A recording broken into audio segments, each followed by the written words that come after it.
일단 단출한 자리로 보내요. 사위도 자식인데 홀장모를 나몰라라 하진 않겠죠.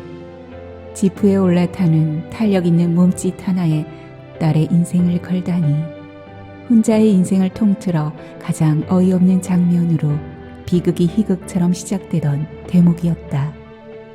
초야를 치른 신랑이 어둑 새벽에 말 한마디 없이 사라진 사건이 발생하자 집안은 발칵 뒤집혔다. 조신하나 어딘가 젠치하는 새색시며 덤으로 받은 것이 확실한 장모 또한 감당이 안 되었어. 앞일을 생각하니 오금이 딱 굳더라고.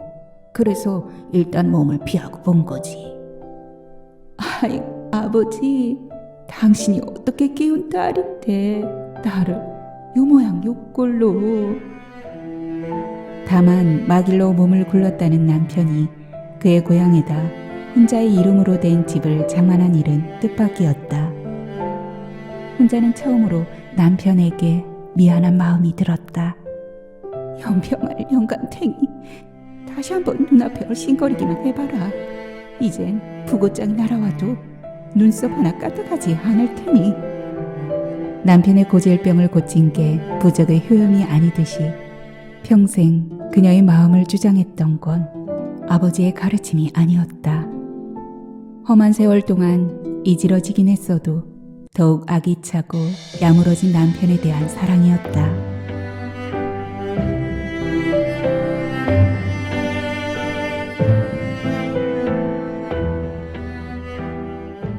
안녕하세요.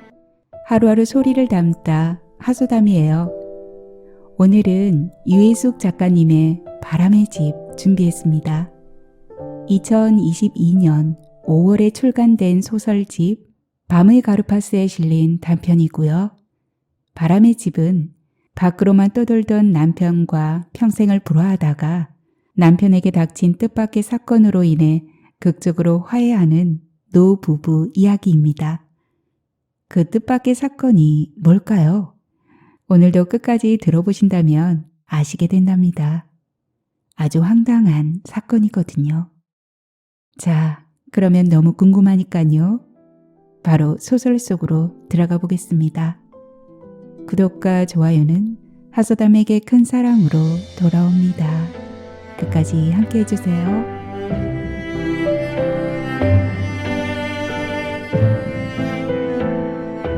바람의 집, 유혜숙. 마을 끝자락에 돌아앉은 푸른 슬레이트 집은 집 앞으로 개울이 흐르고 널찍한 텃밭까지 딸려 있어서 혼자의 마음을 한눈에 사로잡았다. 그러나 막상 짐을 버리고 보니 집이 많이 낡은 데다 찾길에서도 멀어 불편한 점이 한둘이 아니었다.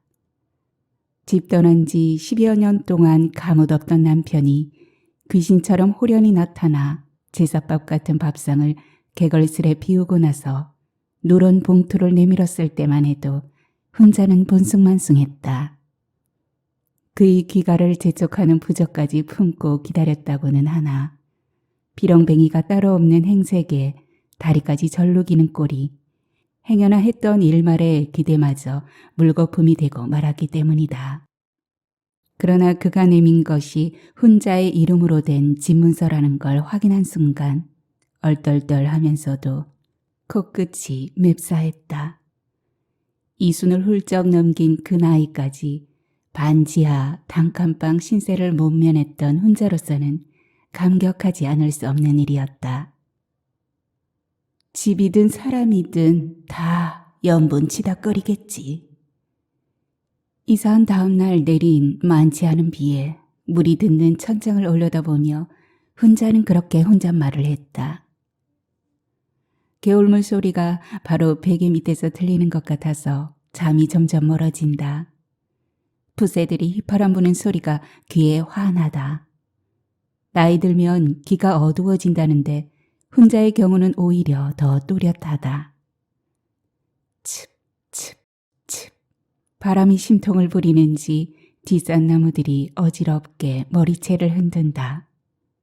건너 마을 어디에서 우 하고 개가 길게 한숨을 토한다. 개도밤이 지루한 모양이다. 훈자는 늘 외톨이였다. 가난은 몸뿐 아니라 마음까지 움츠러들게 해서 어느 누구에게도 선뜻 다가가지 못하고 겉돌았다. 그렇다고 먼저 손을 내미는 사람도 없었다.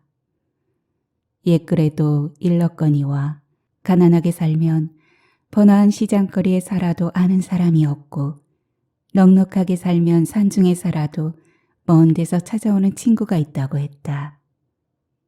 그러나 반년 전 이곳 명수리에 자리 잡은 뒤로 훈자에게 작은 변화가 생겼다.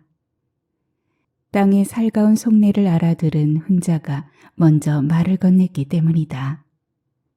정이란 얼마나 심오하던지 돌덩이 같던 훈자의 마음은 얼마 사이에 풋콩처럼 무르고 부드러워졌다.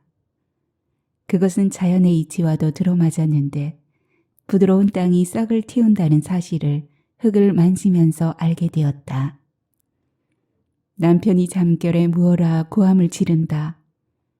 그의 꿈자리도 그가 살아온 세월만큼이나 감싸나온 모양이다. 그녀의 마음도 덩달아 심란해진다. 얼김에 남편을 따라 명수리에 내려오긴 했으나 그동안의 밉살스러운 소행을 생각하면 하루에도 몇 번씩 속에서 뜨거운 불덩이가 치민다. 그 채기 같은 응어리를 풀어보려 애써도 쉽지가 않다. 남편과 각방 거처를 하는 것도 말이 번번이 곱게 나오지 않는 것도 다 그런 옥매듭 때문이다.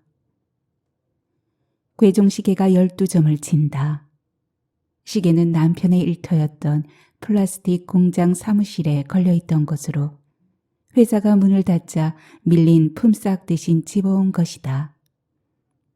혼자의 인생에서 유일하게 월급이란 걸 손에 쥐어보던 시절이었다.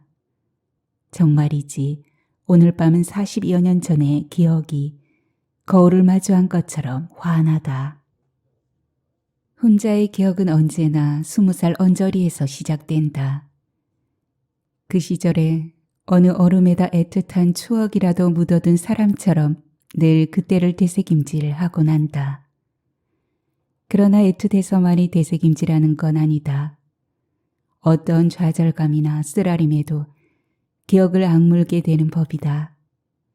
그 무렵 훈자는 삶의 중심이던 아버지가 벼랑간 세상을 떠나는 바람에 충격에 빠져 있었다. 후처였던 어머니는 망연자실했고 이복 오빠는 그런 계모를 떼어버리기 위해 훈자의 결혼 문제를 물고 늘어졌다. 아우지, 그늘이 요나 마라도 남았을 때 혼자 시집부터 보내요. 배운 게 많은 것도 인물이 특출한 것도 아닌데 나이 덕이라도 봐야죠. 일가 푸내기들도 서로 입을 맞추었는지 한 목소리로 채근했다. 아들이 거들 때 서둘러 짝을 지워요. 일단 단출한 자리로 보내요. 사람은 기댈 의지처가 있어야 해요. 사위도 자식인데 홀장모를 나 몰라라 하진 않겠죠. 어머니는 아들의 뜻을 거스를 만한 배짱도 없었고 의지처라는 말에 쏠리는 심약한 마음 또한 뿌리치기 어려웠다. 신랑감의 우선 조건이 혈혈 단신이어야 한다는 것에 훈자는 당황했다. 그러나 아버지의 늦둥이로 방한 퉁수였던 훈자는 그 모든 상황을 뿌리칠 힘이 없었다. 이복 오빠가 내세운 신랑감은 사고무친에다가 혼자보다 5살 많은 남자로 직업이 부사관이었다. 선을 보고 온 어머니는 어느 때보다 힘차게 버선을 벗어젖히며 기쁨을 감추지 못했다. 헌칠민 듯한 인물도 인물이지만 한마디로 총명하고 길한 인상이라는 것이다.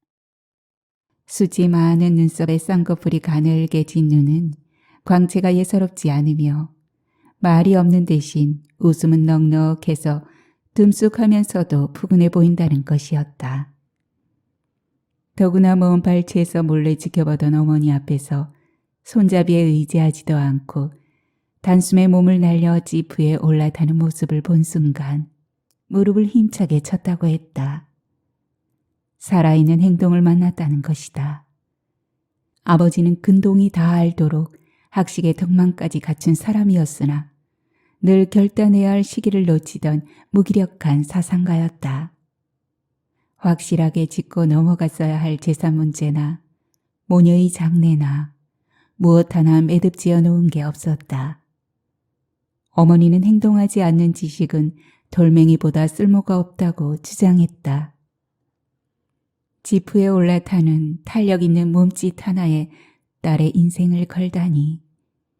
혼자의 인생을 통틀어 가장 어이없는 장면으로 비극이 희극처럼 시작되던 대목이었다.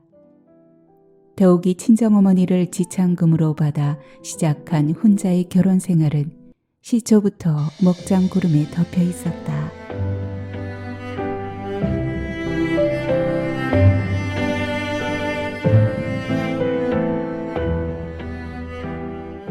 아침상을 받은 남편이 혼자를 멀거니 바라보며 생뚱맞은 소리를 한다.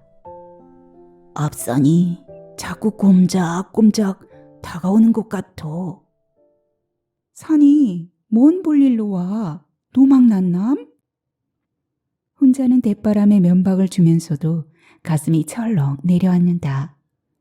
명수리에 와서 얼마 동안은 산의 나무들이 만장 같다고 해서 머리칼을 곤두서게 하더니 이제 산이 제 발로 걸어온다니. 그렇지 않아도 혼자는 밤마다 그가 내지르는 비명만으로도 한껏 누그러져 있었다. 그간에 겪은 이력을 대놓고 광고하는 건지 아니면 무엇에 쫓기고 있는 것인지 도무지 알 수가 없었다. 혼자는 방문을 활짝 열어젖히고 앞산을 지그시 건너다 본다. 지푸른 빛으로 매습진 산은 바위보다 더 단단하게 그 자리에 붙박혀 있다. 오늘따라 바람 한 점 없는 것이 그대로 한 폭의 산소와 같다. 왜 점잖게 앉아있는 산을 가지고 자꾸 가리산 지리산 하는 거요? 멀미나기 싫이. 남편은 혼자의 타박에 묵묵히 입에 물김치만 떠넣는다. 핏줄이 구불구불하니 붉어진 그의 손이 가늘게 떨린다. 혼자는 입맛이 천리나 달아나서 수저를 소리나게 내려놓는다. 아직도 마음이 된바람 속을 헤매는가? 아니면 저승사자들이 눈앞에서 강강술래라도 하는가? 짐승도 죽을 때가 되면 제구를 찾아든다는데 망령들 나이에 제정신이 든 게 어쩐지 꺼림칙하다. 고작 송장을 떠넘기려고 기어든 거라면 더욱 용납할 수가 없다. 혼자는 조금 풀쳤던 마음이 다시 오그라든다. 그를 먼저 묻어주고 싶은 마음은 털끝만치도 없다.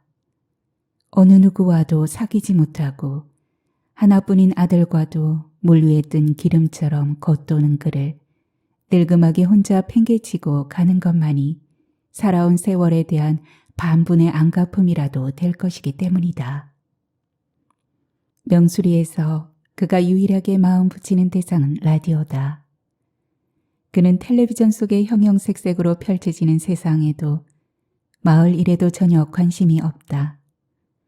누가 죽어 상여가 나가도 동네가 들썩거리게 혼인잔치가 벌어져도 그저 강 건너 불구경이다.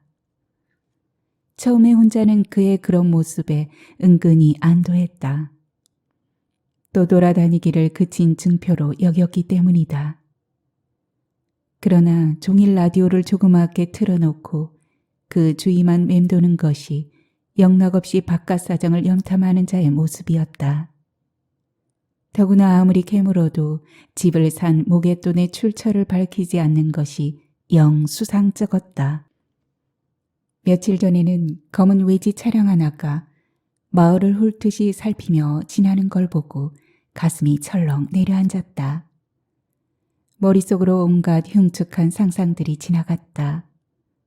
지역 방송국에서는 인근 마을에 살던 한 남자의 실종 소식을 내보냈다. 실종 당일 소를 팔러 나간 남자는 이웃 노인이 저녁 7시경에 버스 정류장에서 본 게 마지막 모습이었다. 가까운 사람이 말없이 사라져버렸을 때의 심정은 겪어보지 않고는 모른다. 혼자는 까마득한 옛일을 엊그제 일처럼 떠올리고 한숨을 내쉰다. 남편은 자신의 소행 따윈 까맣게 잊은 채 퇴무심한 얼굴로 라디오에 귀를 맡기고 있다. 초야를 지른 신랑이 어둑 새벽에 말 한마디 없이 사라진 사건이 발생하자 집안은 발칵 뒤집혔다. 가뜩이나 신랑의 굳없지 않은 태도에 맥 풀려 있던 혼자는 눈앞이 캄캄했다.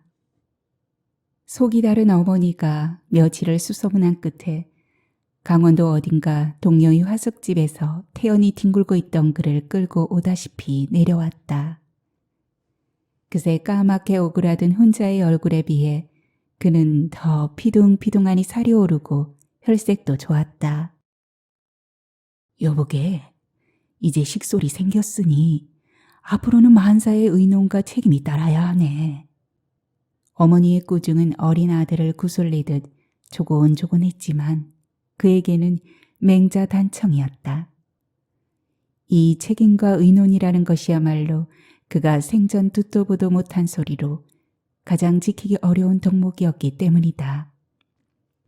그는 조실 부모하고 친조모의 손에서 자랐다. 조모는 가엾은 손자를 엄히 가르치기보다 망아지나 다름없이 놓아먹였다. 하다못해 밭에서 기르는 하찮은 푸성기도 솎아주고 모종해줘야 할 시기가 있건만 그는 들판에서 제멋대로 자란 자풀이나 마찬가지였다. 그렇다고 자풀다운 근성이나 강인함이 있는 것도 아니었다. 그저 무르고 게으른 얼뜨기였다. 조모가 세상을 떠나자 그의 마지막 남은 혈육인 먼 친척벌 되는 고모가 떠돌뱅이 조카를 몽달귀신이라도 면해보려고 재빨리 형식을 갖춰 신방에다 밀어넣었던 것이다. 나중에 털어놓은 그의 말은 더 기막혔다. 조신하나 어딘가 젠치하는 새색시며 덤으로 받은 것이 확실한 장모 또한 감당이 안 되었어. 안미를 생각하니 오금이 딱 굳더라고. 그래서 일단 몸을 피하고 본 거지. 그는 단 하루 만에 기겁을 하고 몸을 빼내려 했던 것이다. 그러나 그것은 시작에 불과했을 뿐 그의 인생 전체가 그런 무책임과 주랭랑의 연속이었다.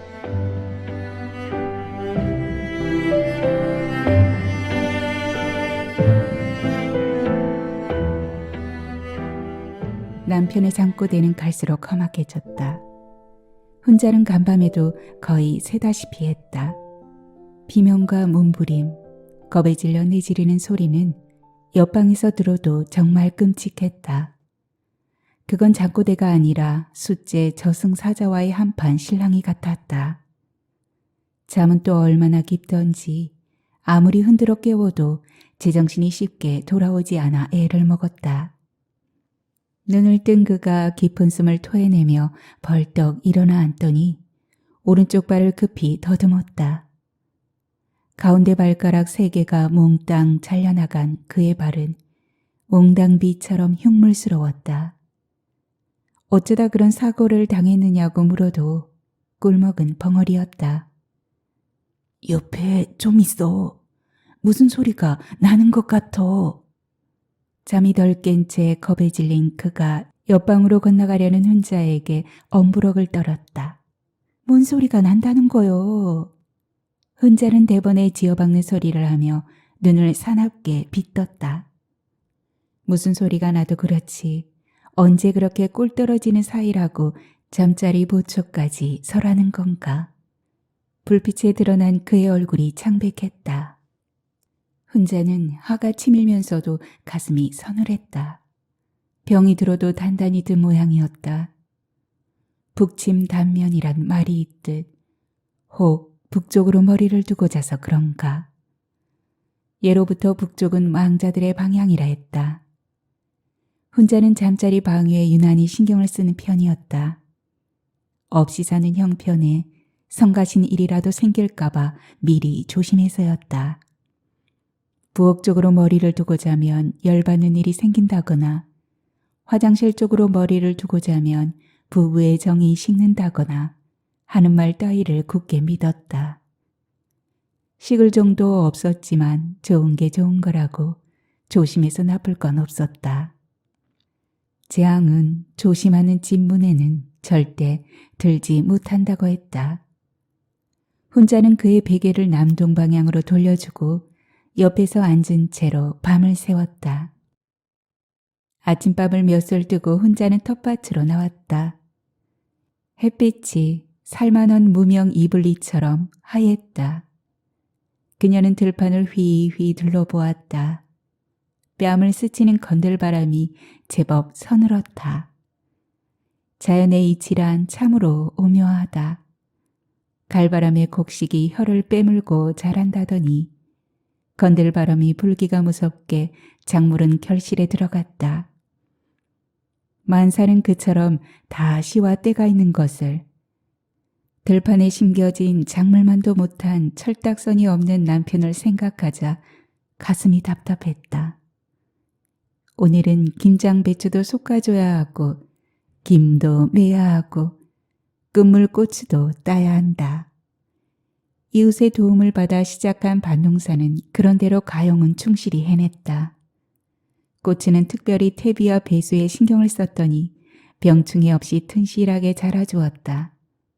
도열이라도 하듯 바디랑에 매고르게 서 있는 고추대를 본 이웃들은 하나같이 입을 댔다.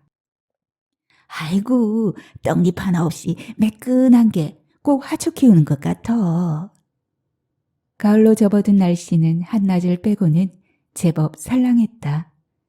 혼자는 고추밭에 마지막 작물을 거두고 배추 고랑이로 옮겨 앉았다. 혼자가 명수리에 내려오기 전까지 일했던 한 용역회사의 팀장은 아침마다 일터로 떠나는 도우미 아줌마들을 모아놓고 일장 훈시를 했다. 옛말에 몸이 되면 입도 되다는 말이 있습니다. 육체 노동은 절대 구차한 게 아닙니다. 오히려 정신적인 고민을 덜어주고 생활을 기름지게 해줄 겁니다. 가난구제는 나라도 못한다고 품삯이 기름진 생활을 보장해주진 않지만 나머지 말은 어느 정도 옳았다. 그녀에게 있어 육체 노동은 살아가기 위한 방편인 동시에 자신을 끌고 가는 바퀴였다. 잠시 숨을 돌리는 자투리 시간조차 이를 손에서 놓지 않았던 건 정신이란 요물이 멍하니 앉아있는 시간에 간계를 부릴 때가 더 많다는 걸 알았기 때문이다. 또한 육체노동이란 나름의 은율이 있어 거기에 몸을 싣다 보면 어떤 신명이 생기기도 했다. 그러나 명수리에 내려와 텃밭을 가꾸기 시작한 이래 혼자의 생각은 달라졌다. 일도 일 나름으로 끝까지 안 버티는 잡초들의 학지를 뗀 탓이었다. 그것은 일이 아니라 전투였다. 종일 허리가 휘도록 풀을 뽑아내도 돌아서면 다시 그 자리에 거짓말처럼 수북이 돋았다. 목숨이란 이토록 검질긴 것인가. 두려움을 넘어 공포가 엄습했다. 사람에 대한 원망도 꼭 잡초와 같았다. 남편의 진한 허물을 덮어두자고 아무리 마음을 도슬러 먹어도 생각처럼 쉽지 않았다. 덮으면 덮을수록 잡초처럼 더욱 악착스레 밀고 올라왔다. 혼자는 김을 매면서 노상 잡풀 같은 생각에 휘달렸다. 그녀는 팥둑에 털버덕 주저앉아 된 숨을 토해냈다. 쟤는 넘을수록 험하고 내는 건널수록 깊다더니 혼자의 삶은 갈수록 고되었다. 잦은 근무지 이탈과 미기 사건으로 불명예 제대한 남편의 생활 능력은 형편없었다. 배운 게 많은 것도 아니고 기술마저 신통찮던 그에게 좋은 일자리가 얻어 걸릴 리 만무했고 어렵사리 얻은 일자리마저 얼마 배겨내지 못하고 뛰쳐나와 종작 없이 사라지곤 했다. 떡심이 풀리고 귓구멍이 막힐 노릇이었다. 남편은 말이 없는 대신 속에 들끓고 있는 생각을 곧장 행동으로 옮겼다. 아들이 태어났어도 그 버릇은 고쳐지지 않았다. 가족에 대한 그의 무심함은 정말 무적이어서 핏줄조차 대항이 불가능했다. 어머니와 훈자가 갈마들며 구슬려 보고 윽박지르기도 하고 애원도 했지만 소용없었다. 그럴수록 그는 더 어기장을 놓듯 밖으로 돌았다. 애가 터져 까무러칠 지경이었다. 그녀의 의식 속에 비치는 모든 남자는 아버지가 기준이었다. 기쁜 생각이 뒤따르지 않는 덜렁 숙회 같은 남편의 행동은 단연 인격 파탄자로 비춰질 수밖에 없었다. 어머니의 고생살이는 이루 말로 다 할 수가 없었다. 어머니는 훈자의 결혼에 책임이라도 지듯 팔을 걷어붙이고 생활전선에 뛰어들었으나 역부족이었다. 비가 오면 침수되어 아궁이의 고인물을 밤새 퍼내야 하는 저지대나 실처럼 가늘하게 흐르는 수돗물을 받느라 교대로 밤잠을 자야 하는 고지대를 벗어나 본 적이 없었다. 훈자의 얼굴에는 마른 버짐이 조팝꽃처럼 하얗게 피어났고 심한 빈혈로 눈앞엔 때없이 아지랑이가 아른거렸다. 그토록 총명하고 길해 보이다던 남편의 얼굴은 의미를 박탈당했다. 어머니는 멀리서 사위의 얼굴만 봐도 고개를 잽싸게 돌렸으며 광채가 예사롭지 않다고 입에 침이 마르도록 칭찬했던 눈빛은 일렐 눈빛이라고 잘라 말했다. 무기력한 사상가에 질령났던 어머니는 빗나간 행동주의자인 사위에게 완전히 피멍이 들었다. 어머니는 모녀의 장래를 아끼지지 않고 떠난 아버지만 원망하고 또 원망했다. 그런 애옥살이 속에서 혼자의 유일한 위안은 아버지를 추억하는 것이었다. 아버지의 기억은 곱게 짠 한 필의 명주 같아서 아무리 펼쳐봐도 실증나지 않았다. 명지바람처럼 그녀의 마음을 곱다시 어루만져 주었다. 아버지는 생전에 어머니를 향해서 눈 한 번 똑바로 뜬 적이 없고 말막음 한 번이 없었다. 어쩌다 어머니가 큰 소리를 내도 그저 나직한 음성으로 자네 언성 좀 낮추어야겠네. 작은 소리로 해도 충분히 알아듣네. 했을 뿐이었다. 훈자를 무릎에 앉히고 명심보감을 가르쳐준 사람도 아버지였다. 삶이 고달플수록 아버지에 대한 그리움은 새록새록 되살아났다. 그러나 남편은 한 번도 본 적이 없는 장인을 드러내놓고 싫어했다. 옛날에 우리 아버지는 훈자가 아버지의 이야기를 입에 올리기만 해도 남편은 인상부터 틀어졌다. 조실부모에서 기억조차 없는 자신의 아버지에 비해 죽은 뒤에까지 칭송을 받는 장인이 내꼴스러웠는지도 몰랐다. 아니면 혼자의 사부곡이 완전히 추모하는 것에 그치지 않고 말미에 가서 반드시 아이 아버지 당신이 어떻게 키운 딸인데 나를 요 모양 요 꼴로 하며 눈물의 상소문을 올림으로써 남편의 심기를 건드렸기 때문인지 몰랐다. 그는 결국 꼴딱지가 나서 문을 박차고 나가곤 했다. 장모의 잔소리만도 넌덜머리가 난 판국에 이미 백골이 진토된 장인마저 걸핏하면 되살아나서 그를 잡돌이하는 것에 심사가 틀어졌을 것이다. 어머니는 한술 더 떠서 아예 대놓고 사위의 염장을 질렀다. 만약 자네 장인이 살아있었다면 언감생심 내 딸을 잠깐 쳐다보는 것조차 허락하지 않았을 거네.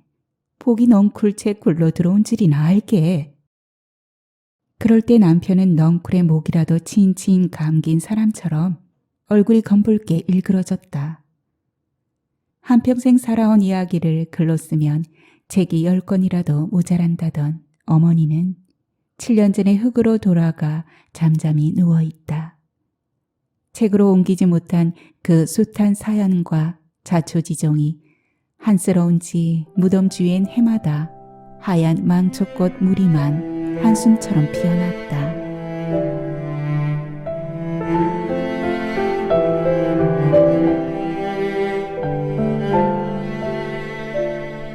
마른 플라타너스 잎사귀가 힘없이 땅에 떨어진다. 혼자의 몸도 물기가 잦아들며 살가죽이 조이고 허연 살비듬이 일어난다. 문틈을 비집고 드는 소슬바람이 제법 차다. 화초도 손질하고 채소 갈무리도 해야 한다. 머자나 김장 배추도 묶어줘야 한다. 남편은 어느새 대문간에 나가 쪼그리고 앉아있다. 얼마 전부터 그에게 이상한 버릇이 하나 생겼는데 해질 무렵이면 무엇에 홀린 듯 대문간에 나가 죽치고 앉아있는 것이다. 처음 한두 번은 깝깝해서 그러려니 했다. 외바람처럼 쏘다니던 사람이 하루아침에 궁벽한 촌에 갇혀 지내자니 오죽 깝깝하겠는가. 그러나 그 버릇은 날이 갈수록 더하는가 싶더니 아예 일상으로 굳어버렸다. 청승스럽게 왜 맨날 그러고 있어? 누구 기다리는 사람이라도 있남? 혼자가 아무리 성화를 대도 그는 대꾸가 없다. 젊어 한때는 닦은 방울같이 초롱초롱하던 눈이 이젠 먼지 낀 대합실 창문처럼 희부였다. 도대체 넋을 어디다 빼매버리고 온 거요? 혼자가 아무리 달구쳐도 가는 기 먹은 신용만 한다. 혼자는 애멜무지로 남편의 곁에 쭈그리고 앉아 그의 눈길을 따라가 본다. 개울을 건너 큰 길을 지나 굽어진 찻길을 휘돌아서 어딘가 더 먼 곳에 눈길이 가 있다. 그게 어디인지, 지나간 시점인지, 현재인지, 자기 안쪽을 들여다보는 건지 도시 알 길이 없다. 바다는 마르면 마침내 그 바닥을 볼 수 있으나 사람은 죽어도 그 마음을 알지 못한다는 옛글이 하나도 그르지 않았다. 지지난해 겨울 혼자는 영하다는 점쟁이를 수소문해서 찾아갔다. 아들을 결혼시킨 뒤로 부쩍 울적해진 그녀는 툭하면 눈물이 터지곤 했다. 생사조차 모르고 지낸 지가 언 8년이었다. 생각할수록 기가 막혔다. 식어든 떨지나 말고 얼거든 검지나 말지. 그는 정말 아무짝에도 쓸모없는 인간이었다. 아들은 가출해서 3년 이상 생사가 분명치 않으면 이혼 사유가 된다며 혼자에게 모든 걸 잊고 새로운 인생을 찾으라고 했다. 아들의 충고가 아니더라도 새로운 삶을 꿈꿔보지 않은 건 아니었다. 팔자를 고쳤어도 대번은 더 고쳤을 세월에 혼자가 여태 제자리를 지키고 있었던 건 아버지의 가르침 때문이었다. 아버지는 늘 행함의 부끄러움을 두고 인간 본래의 양심을 간직할 때만이 하늘의 도움이 따른다고 했다. 만약 객사했다면 제밥이라도 떠놓아야 했다. 자식이 번연히 살아있는 한 비렁뱅이 혼백으로 구촌을 떠돌게 하는 건 온당치 못한 일이었다. 점쟁이는 정계를 뽑아보더니 대뜸 입천장이 뚫어지게 혀를 찼다. 풍신에다 미명귀라. 아주 쌍으로 얼클어졌구먼.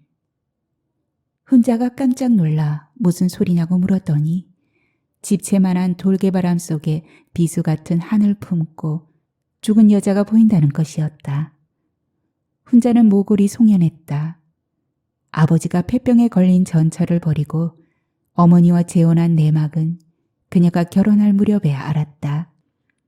전처의 발병보다 어머니와의 정분이 먼저였던 사실을 알만한 사람은 이미 알았고 전처는 혼자가 태어나던 해에 요양소에서 죽었다고 했다. 원산 전처가 너끈히 앙심을 품을 만했다. 아버지가 세상을 뜨자 이복 오빠와 그 일가부치들이 보인 태도는 그 모든 것의 현실적인 보응이라 할 수 있었다. 운명이란 인으로 인해 연으로 나타나는 현상이야. 점쟁이는 남편이 평생 저리 칠락팔락하는 건 다 그런 연유라며 방책을 쓰지 않으면 건불처럼 떠돌다 몇 달 안 가서 객사한다고 겁을 주었다. 혼자는 반신반의하면서도 점쟁이의 말을 따르지 않을 수 없었다. 그는 부적 2장을 써주며 한 장은 남편이 쓰던 베개 속에, 또 한 장은 몸에서 한시도 떼어놓지 말라고 지시했다. 그리고 딱 3달 만에 남편이 돌아온 것이다. 처음에는 긴가민가했다. 그러나 시간이 흐르면서 어딘지 모르게 달라진 그를 보자 점차 마음이 놓였다. 신령한 힘이 아니고서는 도저히 잠재우기 힘든 풍병을 타이어에 공기 빼듯 주저앉힌 걸 보면 진적으로 부적의 효력이라고 믿지 않을 수 없었다. 다만 마길로 몸을 굴렀다는 남편이 그의 고향에다 혼자의 이름으로 된 집을 장만한 일은 뜻밖이었다. 미심쩍은 기분을 떨치기 힘들었으나 어쨌든 바람과 땅은 서로 상극관계라고 하니 집을 산 건 그런 기운을 불러오는 뜻에서도 다행이라 여겼다.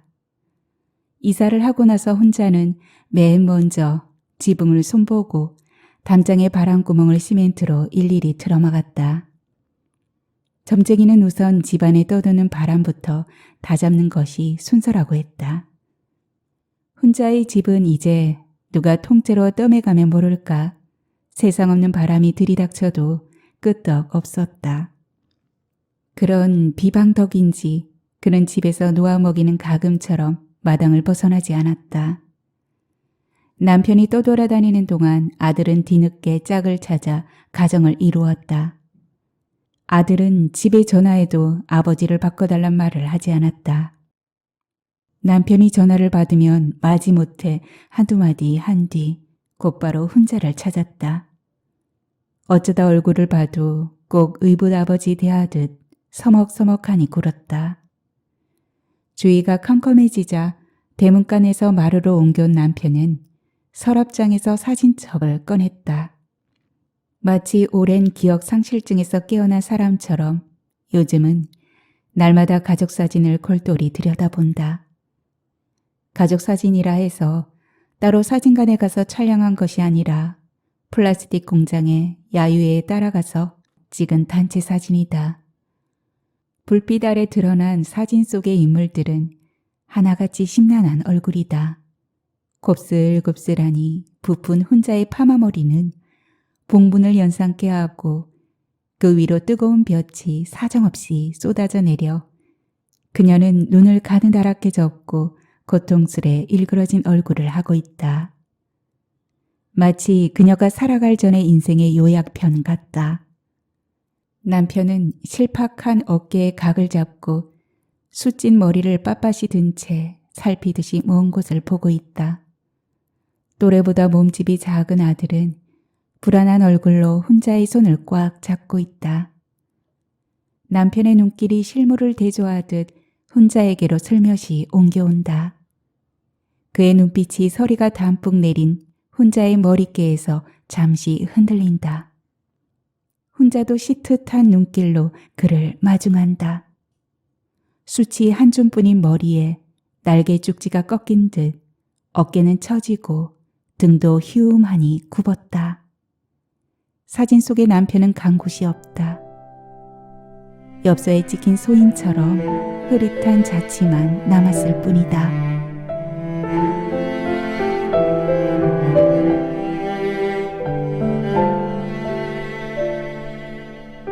지난 여름 장마에 다리가 떠내려간 앞개울이 꼭 이 빠진 할망구 주둥이 같다. 이제 읍내로 가는 버스를 타려면 구불구불한 마을의 가운데길을 지나 한마장은 종이 걸어가야 한다. 집집의 노인네들은 구부정한 허리로 텃밭에서 가을거지를 하다 말고 반갑게 인사한다. 팔자 좋네, 양반네. 장에 가십니까? 혼자는 예 하면서 우물쭈물 지나간다. 노남맞이기 없이도 아들이 보내주는 돈으로 삶을 꾸려가는 그녀를 보고 동네 사람들이 부러워서 하는 말이지만 혼자에겐 그 소리가 좋게 들리지 않는다. 도시 영세민이라는 말이 있듯 시골에서 노남맞이기도 없는 사람이라면 시골 영세민이지 별 수 있겠는가. 오토바이가 보얀 흙먼지를 일으키며 읍내 방향으로 쌩하니 달려간다. 사내의 등에 납작하게 매달려가는 물건은 정미소집 막내딸이다. 옥수수염 색깔의 머리털에 뽀얗게 분칠을 한 얼굴이 영락없이 술집 여자 꼬락선이다. 시골의 풍속도 예전과는 비교할 수 없이 사사스러워졌다. 고부 갈등이나 이혼이 도해지 사람처럼 뺨치게 허다하고 전답게나 있는 영감은 혼자 되면 을의 젊은 여자와 재혼한다. 자식과의 갈등 또한 텔레비전 연속극 못지않게 적나라하다. 남편과 초등학교 동창인 정미소집 최 씨는 자식들의 드센 반대에도 불구하고 지난달에 47살짜리 노처녀를 후초로 맞아들였다. 인생이 예순부터라는 말이 있긴 하나 혼자가 보기엔 민망하기 짝이 없는 노릇이었다. 최 씨의 후처가 곱게 단장하고 양지마당에 씨암탉 걸음으로 길에 나서면 지나는 사람들이 모두 약속이나 한 듯 흘금거린다. 나름의 고운 자태 때문이기도 하지만 저 나이에 도대체 무슨 꿍꿍이일까 하는 호기심에서다. 최 씨의 입성은 눈에 띄게 말끔해졌는데도 풍신이 더 왜소해 보이는 건 아무래도 나이가 많이 기운 후처 때문이지 싶다. 요즘은 젊은 사람들 흉내를 내는지 둘이 손을 잡고 들판이나 상등성이로 무시로 산보를 다닌다. 그럴 때면 뒷산 중턱에 아직 때도 제자리를 잡지 못한 최 씨 마누라의 봉분이 더욱 애처로워 보인다. 혼자는 버스에서 내려 시장 안에 속옷 가게로 들어간다. 몸피가 줄어 한창 때보다 거의 2치수나 작아진 남편의 속옷을 몇 벌 고른다. 생각난 김에 겨울 내복과 양말도 몇 개 짚는다. 남편은 요즘 들어 부쩍 된소리 맞은 푸성기처럼 시루 죽어 지낸다. 불편한 발을 쩔룩이며 마당의 배수구를 손보거나 집안일을 거들기도 한다. 그동안 속지부한 원망거리를 둘추어 낼라치면 한도 끝도 없으나 되돌아보면 혼자에게도 잘못이 아주 없지는 않다. 남편보다 조금 나은 환경에서 자랐다는 되자는 우월감만 앞세웠을 뿐 역마직성 들린 그를 이해하고 보듬어주지 못했다. 오히려 사사건건 책 잡고 몰아세우기만 했다. 혼자는 처음으로 남편에게 미안한 마음이 들었다. 시장 골목은 음식 냄새로 질펀하다. 혼자는 돼지고기 한 근과 구기자술 그리고 두어 종류의 과자를 산다. 남편은 가끔 입이 궁금해서인지 때가 아닌데도 부엌을 기웃거리고 긁어놓은 누룽지를 집어가면서 눈치를 보기도 한다. 시장 골목을 벗어나는데 어디서 숨가쁜 사이렌 소리가 울린다. 뭔 사고가 났나? 혼자는 괜히 가슴이 벌렁거려서 주위를 두리번 거려본다. 시골도 요즘은 몇 집 건너 한 대씩 자동차를 굴리는 판국이라 교통사고가 빈번하다. 한적한 삶을 바라면서도 편리성은 포기하지 못하는 게 사람들의 마음보인가 보다. 버스가 명수리에 도착하자 해가 뉘엿뉘엿 기울고 있다. 인적이 끊긴 마을길에는 간간이 개 짖는 소리만 들린다. 갑자기 영문을 알 수 없는 불안이 가슴을 짓누른다. 혼자는 제게 마을을 가로지른다. 웬일로 대문간에 쪼그리고 있어야 할 남편이 보이지 않는다. 혼자는 급한 걸음으로 마당에 들어선다. 대돌에 의당 놓여 있어야 할 신발도 눈에 띄지 않는다. 갑자기 그녀의 가슴이 맞방망이질을 한다. 기척이 없는 방문을 활짝 열어젖힌다. 벌쭉이 열린 작은 서랍장 앞에 양말 한 짝이 떨어져 있다. 혼자는 금방 사태를 알아챈다. 아이고, 미친 영감탱이. 또 폰병 도졌네. 대문간에 나 앉았을 때부터 알아봤어. 돼지야 고칠 병이지. 소용없다니까. 혼자는 아기 받쳐 속에서 치미는 대로 짓거리면서도 눈앞이 캄캄하다. 온몸에 힘이 빠지며 숨길만 가빠질 뿐 아무 생각도 떠오르지 않는다. 사방이 어두욱거둑해져 지척을 분간하지 못하는데도 불켤 생각도 저녁밥 지을 엄두도 내지 못한 채 그냥 마루에 퍼지고 앉아있다. 연병할 영감탱이, 다시 한번 눈앞에 얼씬거리기만 해봐라. 이젠 부고장이 날아와도 눈썹 하나 까딱하지 않을 테니. 모지락스럽게 튀어나오는 말과 달리 마음은 중심을 잃고 갈팡질팡하는 통에 더 애가 터진다. 어디에 들어있다 쏟아져 나오는지 모를 뜨거운 눈물이 끝도 없이 흐르건만 눈물을 닦을 생각도 하지 못한다. 혼자는 전화벨 소리에 퍼뜩 정신이 든다. 뭔 전화를 그리 더디 받아. 대식이가 여기 읍내에서 교통사고를 냈다고 해서 택시 불러 타고 나왔어. 다행히 다친 사람은 없고 오토바이가 좀 망그러졌다네. 지금 들어가는 중이니까 저녁상이나 봐놔. 싫어 죽어 지낼 때는 언제고 귀청이 떨어져 나가게 우렁우렁한 남편의 음성을 듣자 혼자는 얼떨떨한 중에도 경칩에 개구리 끼듯 벌떡 일어나 부엌으로 내닫는다.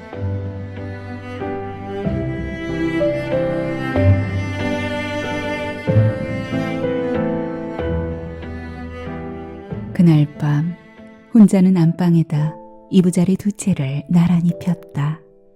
아들에게 방을 하나 내줘야 하는 핑곗거리도 생겼지만 뒤늦게 자신의 속마음을 깨달은 것이다.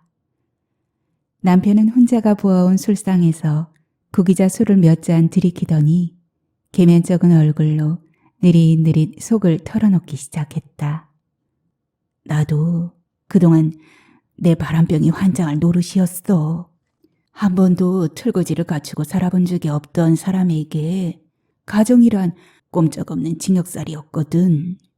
장모님의 잔소리는 갈수록 고깝게 들리는 데다 당신은 언제나 어머니가 우선이었고 나는 점점 겉돌았지. 밖이 훨씬 편했어. 그러다 아주 집을 떠나게 된 거야.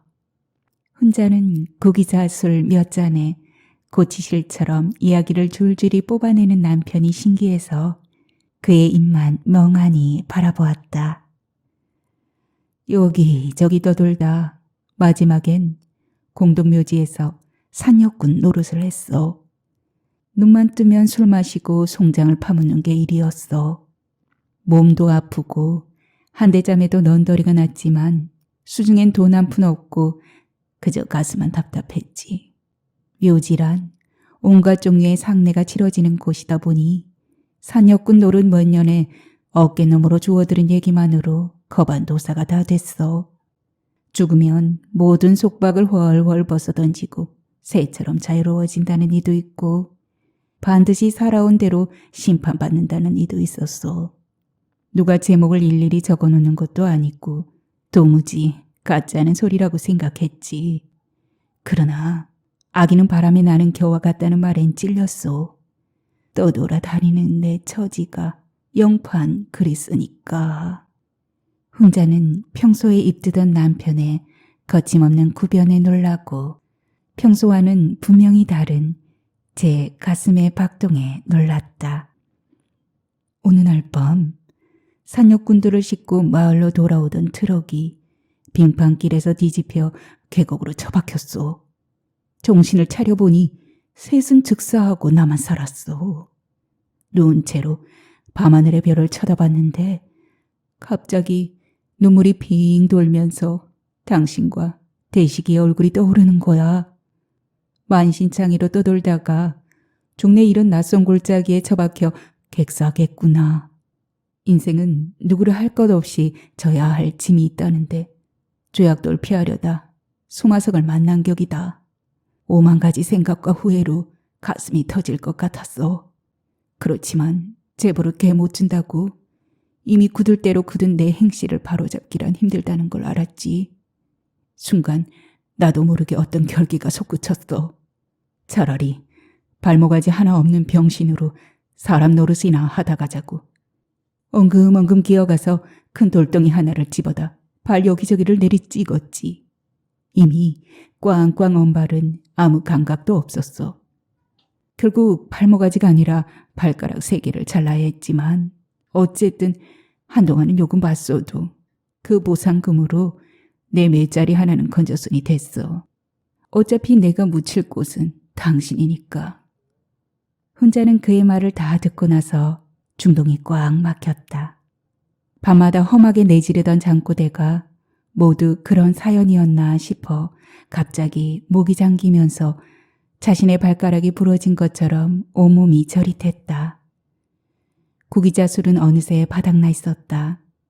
남편의 벌건 얼굴은 꼭 술 기운 때문만이 아니라 지난 잘못에 대한 진심 어린 부끄러움 같았다. 배움이란 아무리 때와 장소가 불문이고 스승이 따로 없다지만 공동묘지가 그의 스승이 될 줄 누가 알았겠는가. 훈자는 마침내 남편과 화해했다.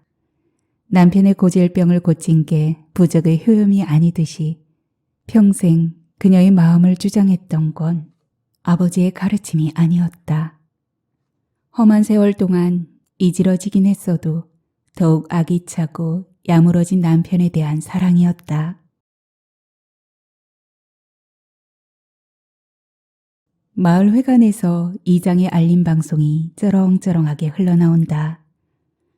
간밤에 박신의 집에 도둑이 들어 암소 2마리를 훔쳐 달아났다는 것이다.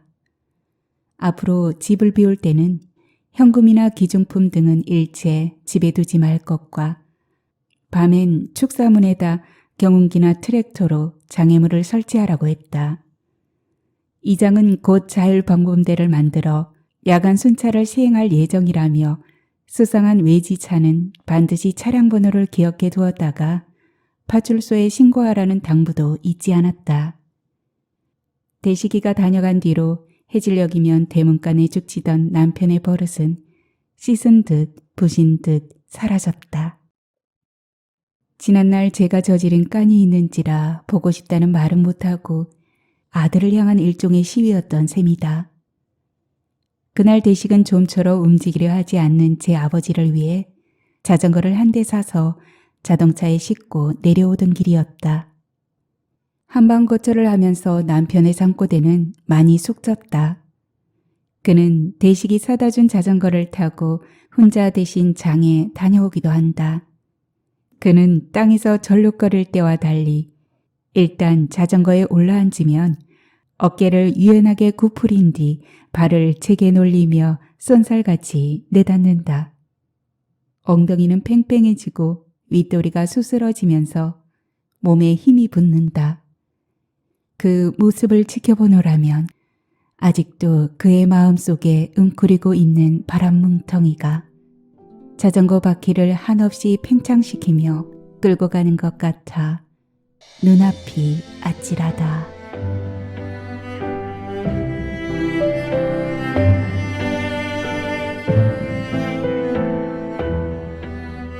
네, 하수담의 낭독은 여기까지입니다.